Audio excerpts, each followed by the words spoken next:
Good evening. What a flattering angle for the start of a reading vlog. I just wanted to jump in. It's Monday night. It's been a public holiday here. So technically I had the day off work, but I slept for the start of the day and then I had a lot of housework, house and maintenance stuff to do. I was trying to fix our dishwasher. I cooked a nice dinner. I spent like half an hour, 45 minutes trying to get my rabbit in from out the back of our yard back into our yard. Nightmare, but he came in eventually. I caught him eventually. But I did finish a book and I started another book that I wanted to finish today. We kind of got distracted playing Overcooked 2. So I did finish The Seep by Chana Porter. This was really good. I gave it 4 stars in the end, though it may end up impacting me a lot more than I was thinking, so it might end up being more like a 5 stars. Is somewhere in the 4 to 5 star range. But I really enjoyed it. So it's a new weird science fiction, following like the idea of a sentient microbe, I guess, taking over everyone's existence, but like to make everyone happy and peaceful, but then like what that actually means in real life, I guess, is a bit confusing. Oh god, my light is bright. I apologize. This is so unflattering. But yeah, it was a journey. I enjoyed it a lot, but it didn't quite hit the nail on the head for me to give it 5 stars, if that makes sense. And then I started Come Tumbling Down. I'm like basically halfway through. I might read another chapter, or at least finish the chapter I'm currently in the middle of before I go to bed. It's pretty late. I'm enjoying this a lot. It's obviously, I can't tell you anything about it because there's like 4 books before this one, but it's really good. I do think I prefer the backstory books better than the current timeline books in general. Like I like book 2 and 4 better than 1 and 3, and I think that's going to be the same here. I just find those stories more compelling.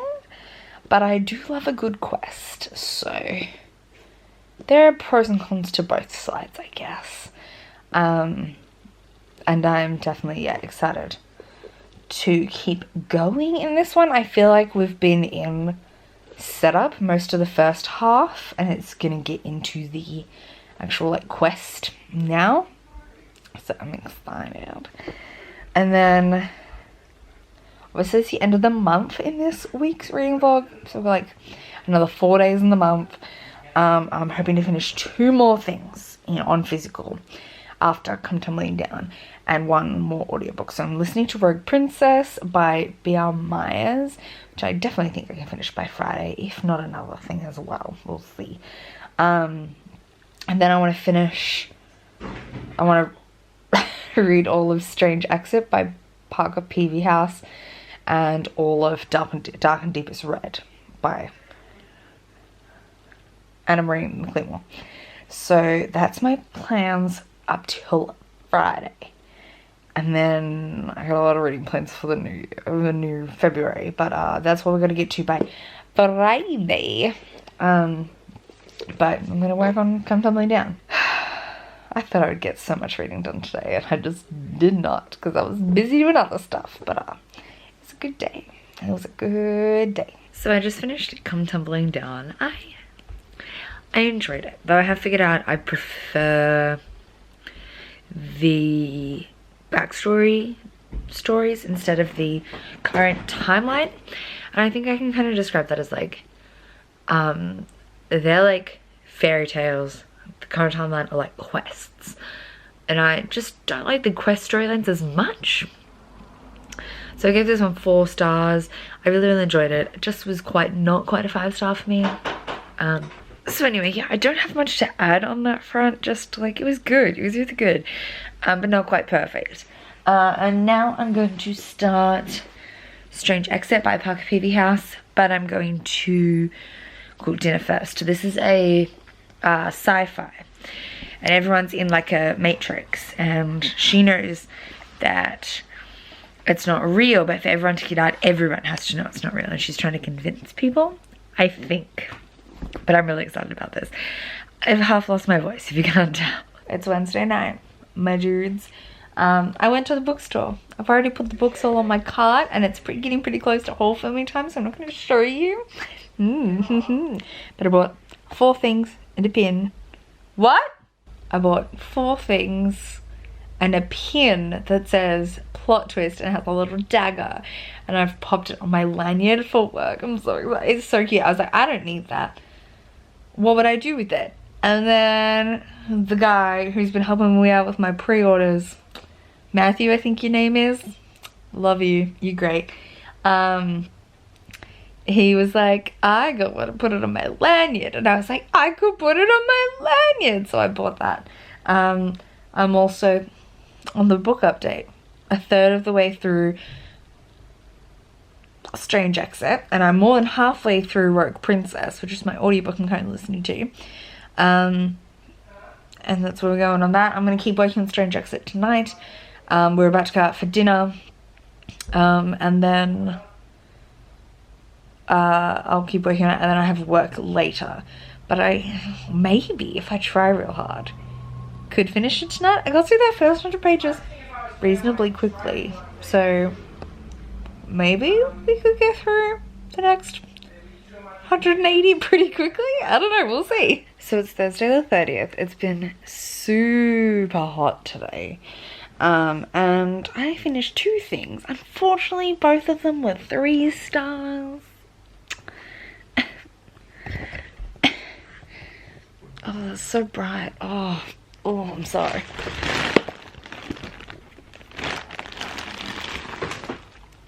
All of the angles are terrible. I apologize. So I finished Rogue Princess by B.R. Myers. This is I would say it's a gender bent Cinderella meets Star Wars. And it's a standalone, so it's a positive. I found myself not really very well connected to our female lead. She just seemed a bit, I don't want to say one-dimensional, because she had a couple of dimensions, but I had a hard time connecting with her plight. But I really liked the love interest. He was really interesting, and probably had the most interesting arc throughout the story. But we essentially follow the princess, who is meant to be marrying, and then she's and she doesn't really want to marry because she's not that interested, but it's her duty and all that stuff. And she tries to run away, but ends up I don't really know. I'm confused about some of the plot. It's a lot about energy economics of like, well, we need to marry you off to another planet because we need some income, some energy coming in, like a fuel source, and you'll be the like exchange for that. And so it's a lot talking about that. And then she obviously falls in love with a rogue who is a thief, and he's just trying to live his life, but he's a bit of a con man, so he very much reminds me of like a Han Solo character, and I think that's why I really liked him. He's a scruffy looking nerf herder, if ever one was written. But so I really liked him. I just found Delia, the princess, a little bit, yeah, flat, and there weren't that many side characters. They were all very one-dimensional, the side characters. They just didn't pop off the page at all. The closest that came was maybe her sister. But even then, she was just there occasionally for comic relief. Like, she didn't really have much going on. So yeah, I gave it 3 stars. It was alright. It was just fun. That was my audiobook. And then I also finished, let me put the dust jacket back on, Strange Exit by Parker Peavy House. My reasons for giving this a 3 stars are a bit more complex. In this, we follow a girl called Lake. Weird name. I kept reading it as Luke, just saying. and she's living in the, so essentially Earth went to shit, and then these bunch of kids went on this ship where they would be put in a simulation until something habitable was found for them. So we follow Lake, who has kind of come to realize that the ship is falling apart, and the simulation, the ship won't return to Earth unless, or be controllable unless everyone is out of the simulation, but people don't know they're in the simulation, so it's hard to get them out. So she's trying to go rescue people from the simulation. It's very twisty, and it definitely has like the unreliable narrator trope, though I won't go into any detail about that because that would be spoilers. But yeah, a lot of twisty stuff is happening, but the reason I really struggled with this and gave it 3 stars is not because it wasn't enjoyable to read, but because it was, to me, super plot holey in a way that was kind of like conveniently explained by the plot twist. Like, plot hole, plot hole, plot hole, plot hole, plot hole, plot hole. Oh, but here's a plot twist that makes all of it irrelevant anyway, so the plot holes don't have to be explained, if that makes sense. And I think that's just a bit lazy. Yeah, lots of stuff was very convenient or unexplained, didn't make sense in some of the plot movements. So the actual suspense and stuff, I wouldn't call it particularly suspenseful, but the actual plot was fun to experience, but felt very shortchanged by the ending, especially in consideration of the whole thing. Like, I was hoping the ending would tie everything together, including all the, like, you know, and sometimes things are plot holes, but intentionally, where you're like, oh, maybe this is supposed to be telling you something. I mean, yes, this was like that, but in like the laziest way possible. Yeah. So Strange Exit by Perky P. House got a 3 out of 5 stars for me. I enjoyed my time reading it, but that was, yeah, it didn't quite deliver. I wanted it to be really like mind-blowing, and it was a bit of a letdown. Anyway, I'm going to be starting my February TBR audiobook, which is Lexicon by Max Barry. I'm going to start that tomorrow. But I'm also going to start Dark and Deepest Red by Anna Marie McLemore. Obviously it's Thursday, which is the 30th, and I have now read 31 books in January. So I'm not rushing to like finish Dark and Deepest Red by the end of tomorrow. But we'll just see how far through we get. We'll just work on it. Yeah. Anyway, I'm gonna go to bed. It's kind of late and it's hot, so I might read a chapter of this and then go to bed. Hi. It has been a hot minute since I vlogged last. When did I vlog last? I don't know. It's currently 7:15 Saturday night. I have work at 10. I need to charge my phone on that front. But I thought I'd update my reading. What have I done today? I filmed a bunch of videos. Took me ages. The landlord came and replaced our dishwasher because it was dying.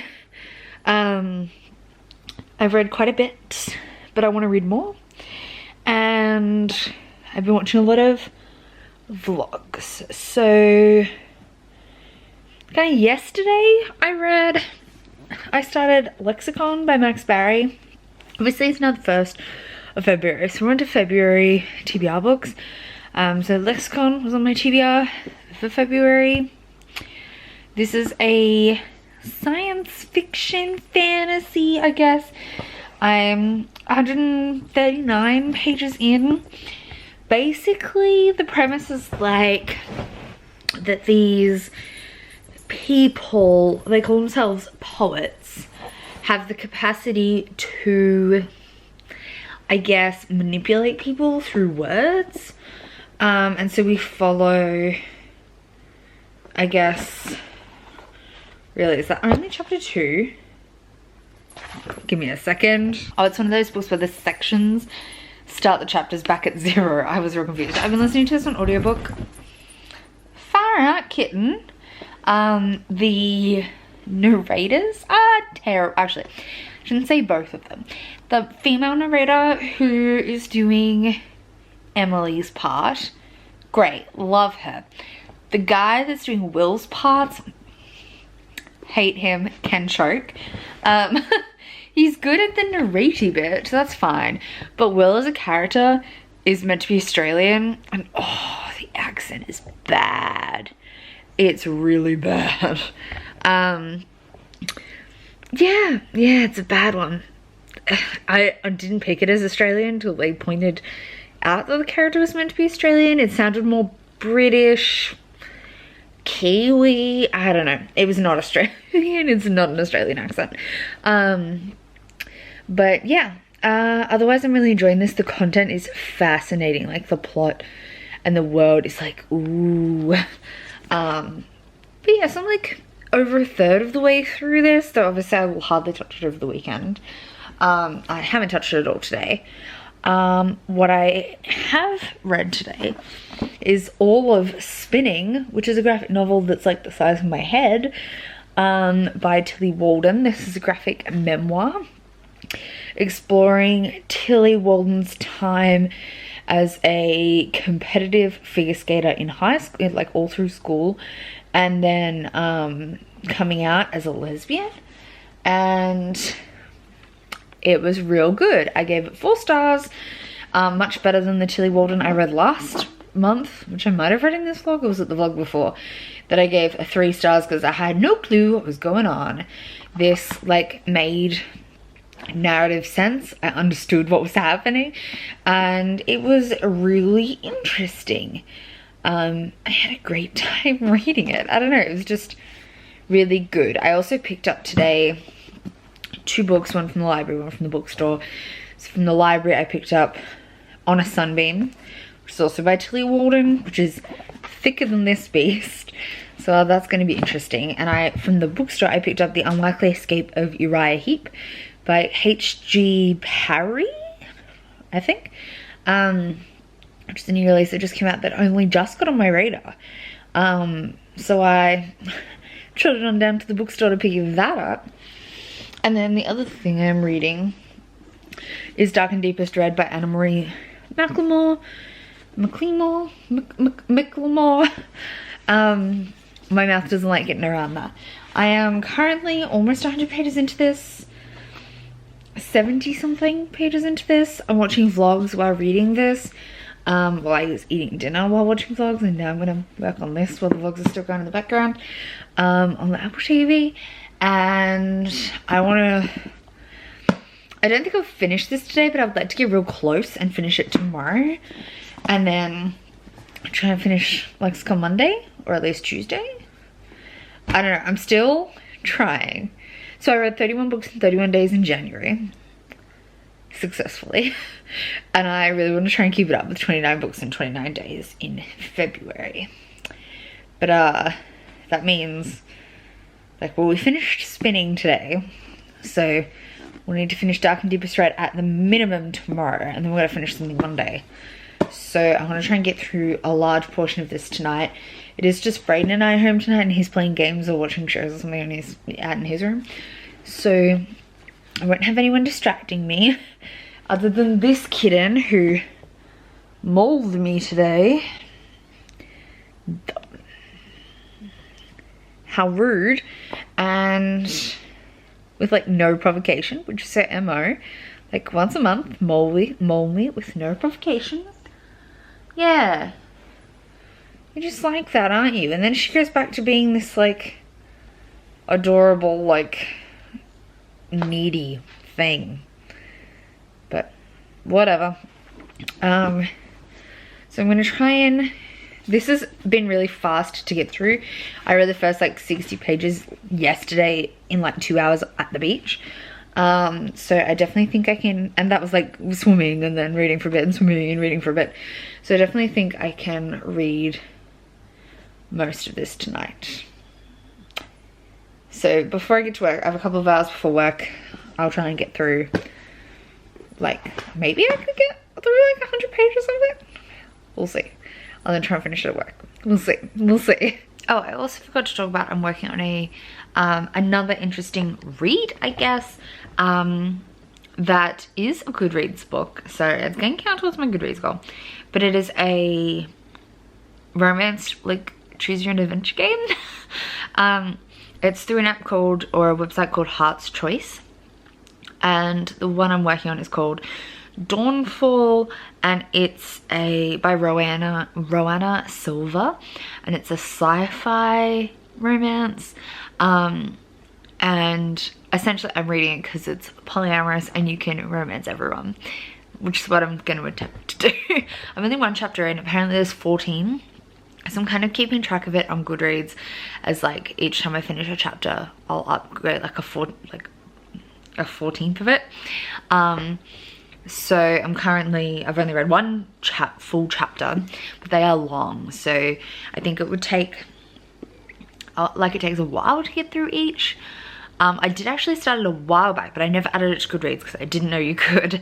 And I'd only gone through like a few choices, but I finished the first chapter yesterday. So if I get a decent way through this tonight, or even if I finish it, I might work on some of Dawnfall while I'm at work. I'm just gonna like slowly chug at it along for the next little while.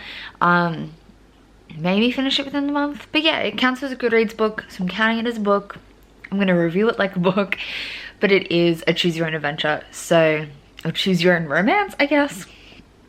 So it does have that component when considering it as a review. But yeah, so Heart's Choice is available as an app. They currently have a couple of stuff on there. And if I enjoy it, I might also try Jazz Age and A Pirate's Pleasure. Though I'm interested in seeing how many people you can romance at once in either of those. I am 150 pages into Dark and Deepest Red. I wanted to get a little bit further, but I ended up getting a little bit more absorbed in the reading vlogs I was watching than I thought I would. Also, I have a cold sore happening in full swing, and I can tell because my gland here is a grape. You can probably almost see it just there. So I'm gonna pack my bag and get ready to go to work. Do have a little bit of time left before I have to leave, like 15-20 minutes, but better get all my stuff together, ready to go. Still haven't decided what I'm going to work on while I'm there, whether I keep reading Dark and Deepest Red or whether I read a bit of Dawnfall. I might flick between the two. We'll see. But anyway, I still have the plan to finish this tomorrow. Yes. Oh, I can't get comfy. So it's Sunday night. I just finished Dark and Deepest Red by Anna Marie McLemore. I'm not the like only person to say this, but this is probably my least favorite of her books. I think that's for a couple of reasons. Primarily, oh, this angle is awful. Primarily, I think the main reason is that although the prose is absolutely stunning, as in all her works, and the characters are really great and the character dynamics are amazing, this one I think struggled plot-wise, and like none of her books have a strong plot anyway. But this, I think, of the, how many have I read? 1, 2, 3. Of like, this is the third I've read. The other two both had a stronger plot element that kind of tied everything together. This, there's almost no conflict in one timeline. So this is told in dual timeline. We follow Lala in an owl affair in the 1500s, and they're Romani, Lala's Romani, and Alpha is a trans boy that kind of falls in with their family, but he's not like Romani previously.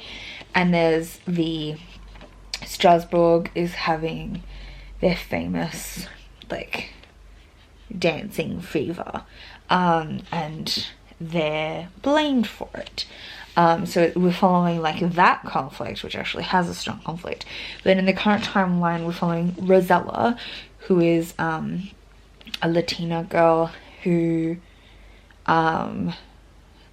kind of has a thing for Emil, who is a Romani boy, and so we follow both their perspectives separately. And Rosella is the daughter of shoemakers who make these red shoes, and in their town, every summer, I guess it is, there comes a glimmer.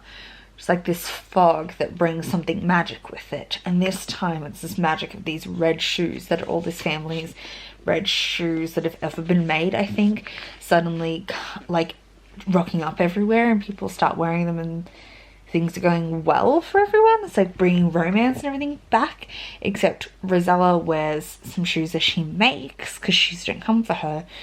She kind of makes a pair, and then they mold to her feet and make her start dancing. So it kind of ties into the past in that way. And Emil is a descendant of Lala in the past timeline, and he kind of has a thing for Rosella, but mostly his perspective is dealing with the parts of himself that he keeps hidden to avoid like active like racism, I guess, for being Romani, whereas but he connects with Rosella in that their cultures have some similarities, and she doesn't judge him for his culture, whereas other people in the town do or did. And he's learned to bury those parts of himself, and she's learned to bury some of those parts of herself. I think her family are like the only Latinx family in town, kind of thing. So they're dealing with some similar issues and connecting over that. But yeah, I feel like the two timelines, while they connect in ways, don't have a strong enough connection to drive the story forward at times. And the like short chapters that jump around between the perspectives make it kind of hard to follow some of the like emotional threads. Like they kind of just get chopped, especially in Rosella and Emil's timeline. Like I feel like I understood Lala and Alifair's perspective immensely. Like I really got that, and I loved that. But Rosella and Emil's story kind of got lost by cutting into Lala's, and they like, so it was like chapter from Rosella, chapter from Lala, chapter from Emil, chapter from Lala, chapter from Rosella, chapter from Lala, kind of thing. So your emotional perspective from both Rosella and Emil are really separated, and I don't know, I just find it really hard to keep the thread of their plotline working. But I did really enjoy this. I would recommend it. Like, it's definitely a 4 stars, and I really did enjoy it. I don't think that Anna Marie McLean could write a book that the prose didn't absolutely intrigue me and like draw me in, and I did get through this really fast. Like I only started this Friday and I finished it today, and I've been decently busy. And it was beautiful, but yeah, just didn't quite.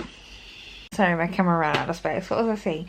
Yeah, the prose are beautiful. I zoomed through it, and I really enjoyed my time reading it. But yeah, it just was not as good as either Wild Beauty or Blanca y Roja. I definitely want to pick up When the Moon Was Ours, and the other one, what's our other book called? The Weight of Feathers. I definitely want to pick up both of those. I have them both on Audible to read. But yeah, this is probably my least favourite so far of her books. But yeah, 4 stars. I did really, really enjoy it. So obviously I'm going to wrap up this vlog here. We're halfway through Lexicon. We've just finished this. I'm also reading Dawnfall, which I talked about the other day. I read another chapter of that last night, but I haven't really touched it today, and I'm about to go to bed. But yeah, I'll talk more with you tomorrow on the next vlog. Thank you so much for watching, and I will see you soon with another video. Bye!